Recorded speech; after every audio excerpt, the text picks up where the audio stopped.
ഈ പലരെയും പണ്ട് കഥകളിൽ പ്രതിപാദിച്ചവരെ കുറിച്ച് ഇപ്പോൾ പറഞ്ഞാൽ ഒരു പക്ഷേ അങ്ങ് പറഞ്ഞ പോലെ വിഷമം അല്ലെങ്കിൽ ഒരു വിപ്ലവമൊക്കെ നടന്നേക്കാം. പക്ഷേ എങ്കിലും ഗൗരി എന്നുള്ള കഥയിലെ കഥാപാത്രം ഇപ്പോഴും വായനക്കാർക്കിടയിൽ ചർച്ചാ വിഷയമാണ്. അവരിപ്പോഴും മനസ്സിൽ തങ്ങി നിൽക്കുന്നുണ്ട്. ഇപ്പോഴും ഗൗരിയുടെ വിളി വരാറുണ്ടോ?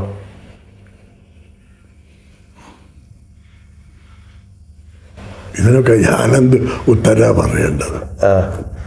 ഇനി വിളിച്ചാൽ തന്നെ എൻ്റെ ക്ഷീണിച്ച കാതുകൾ അത് കേൾക്കുക. അല്ല, അങ്ങക്ക് ഇപ്പോഴും ഈ അങ്ങ് പറഞ്ഞു 97-ാം വയസ്സിലും ഒരു പ്രണയം മനസ്സിൽ സൂക്ഷിക്കുന്നുണ്ട്. കഥകളിൽ അത് കാണാനുമുണ്ട്.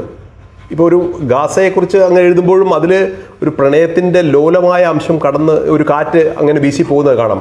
അതുകൊണ്ടാണ് ഞാൻ ചോദിച്ചാൽ അങ്ങയുടെ കാതുകളിൽ പ്രണയം കേൾക്കാനുള്ള സമയമുണ്ട്, അങ്ങനെ തോന്നുന്നില്ലേ?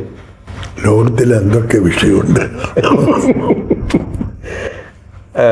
അത് കേൾക്കാൻ നമുക്ക് ഒരു സന്തോഷമല്ലേ? കേൾക്കുന്നവർക്ക് സന്തോഷം, എനിക്ക് വേദനയുണ്ട്. അല്ല, ഞാൻ ചോദിക്കട്ടെ, യഥാർത്ഥത്തിൽ അവർ ആ ഒരു കഥാപാത്രമായിരിക്കട്ടെ, ആ കഥാപാത്രം ഇപ്പോഴും അങ്ങേയുമായിട്ട് നിരന്തരം ഫോണിൽ സംസാരിക്കാനോ അല്ലെങ്കിൽ ദൂരെയാണ്, മൈലുകൾക്കകലെയാണ്, അല്ലെങ്കിൽ വിദേശത്താണ് എന്നൊക്കെ പറയുമ്പോഴും അങ്ങയുടെ സുഖവിവരങ്ങൾ അന്വേഷിക്കാറുണ്ടോ എന്നാണ് ചോദ്യം. അതൊരു വളരെ സിമ്പിളായിട്ടുള്ള കാര്യമാണ്. അതിൽ പ്രണയത്തിൻ്റെ അംശമൊന്നുമല്ല. അതൊക്കെ എഴുതി പോയി ജനങ്ങൾ ഇന്നും ഇഷ്ടപ്പെടുന്നുണ്ട്, ഇന്നും പുസ്തകം വിറ്റു പോകുന്നുണ്ട്.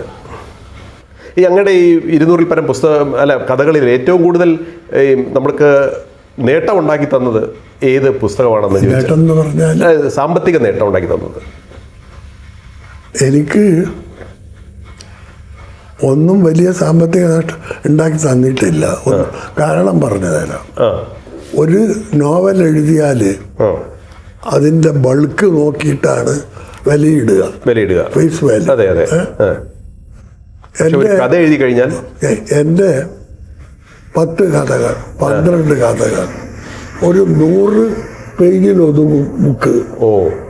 എന്ത് പൈസ എനിക്ക് കിട്ടുക?